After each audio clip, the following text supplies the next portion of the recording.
Anime in general can be saturated with the same concepts and same project over and over and over again. We are in the generation of cute everything. Cute girls doing cute things. You name it, it's probably fucking cute.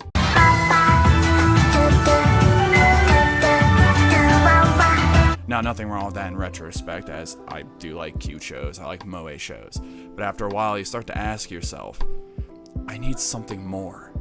Something that'll make me think and go, wow, this blew me away.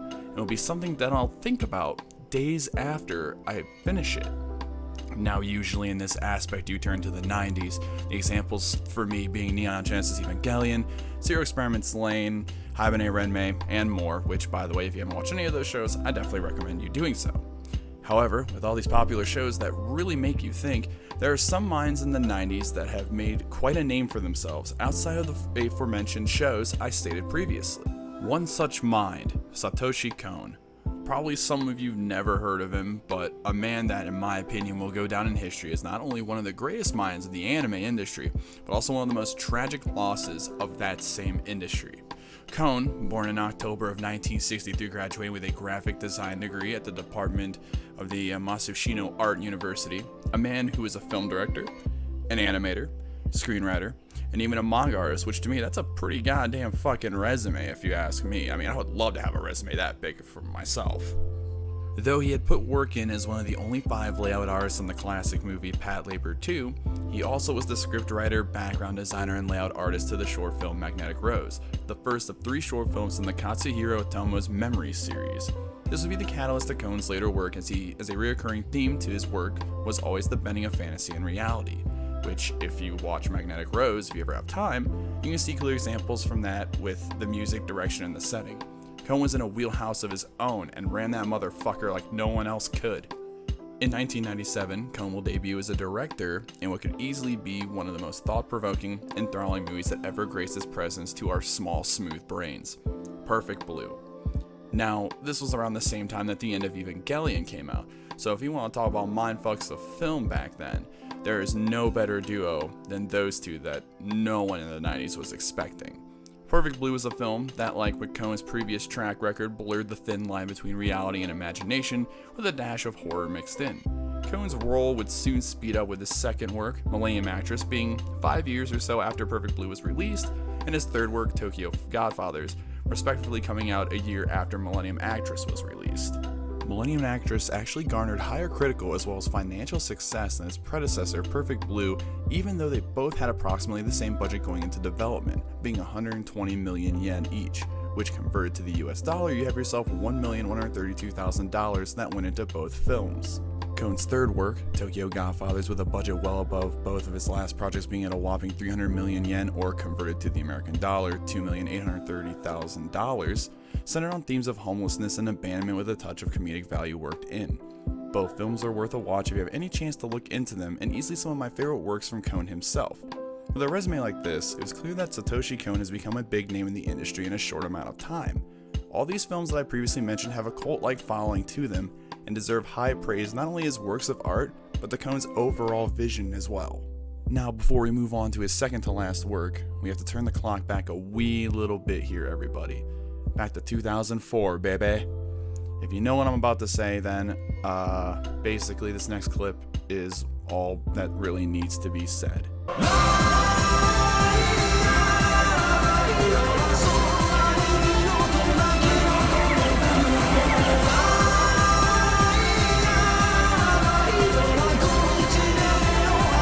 That infamous opening, those golden skates, most importantly, that golden baseball bat.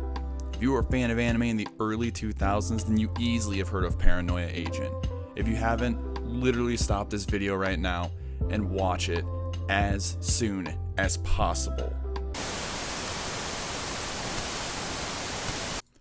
So that was a bit. Please finish the video first before watching any of these. I beg of you. I haven't made a video in over a year, so I would really appreciate you all just watch till the end and then watch everything after. Okay, back to the video. Now, though as a kid watching, I had no idea what I was even watching at first. Years later, I sat there and rewatched it and was like, what the fuck am I even watching? What am I looking at? I love it though. As it turns out, the series itself was created from a larger amount of unused ideas for stories and arrangements, series, films, or otherwise, that Satoshi Kon felt were good in their own right, but did not fit into any real project at their respective times of creation. Sometime in 2006, Satoshi Kon's next masterpiece would be announced, Paprika. Funny enough, this film was scheduled to come out in 1993, but due to the Rex Entertainment, the distribution company for Perfect Blue, going bankrupt, it was pushed back. Could you imagine Paprika coming out during the same decade as Perfect Blue? The minds this would melt as they watched these back to back would be astronomical. But I digress. Paprika is, and if you haven't been paying any attention to this video, then I don't know what your deal is at this point, is a film that talks about and focuses on the synergy of dreams and reality. It's basically Kon's MO, but what makes it so enthralling is that every movie and series is different in its own respect. You like settings that have the mansion from Resident Evil 1 in it? Bam! Magnetic Rose. You like people getting whacked in the head by a golden baseball bat that represents something more than your typical assault charge? Bam! Paranoia Agent. This man had an answer for everything, and you can tell in each piece he had a hand in, he put his all into it. Alas, at the height of his career in May of 2010, he was soon diagnosed with pancreatic cancer and was only given half a year to live. He chose to stay in his home until his passing on August 24, 2010. Satoshi Kon was only 46 years old. This came as a shock to the industry, as Kon never showed signs of his deteriorating health and how damaged his body had truly become. Around that time in 2010, before he was even diagnosed with cancer, Kon was working on his next film called Dreaming Machine. As far as I can look into, the last update of this film was in 2013, where the project is still unfinished, as Mad Dog reported that they are trying to find a director that can match Kon's abilities and similar vision. Satoshi Kon, a man who in the time of 1997 to 2010 made some of the most interesting, philosophical, mind-blowing, and overall amazing films and series in the world, has left an impression on the anime world and industry with nearly 13 years spent on these projects overall.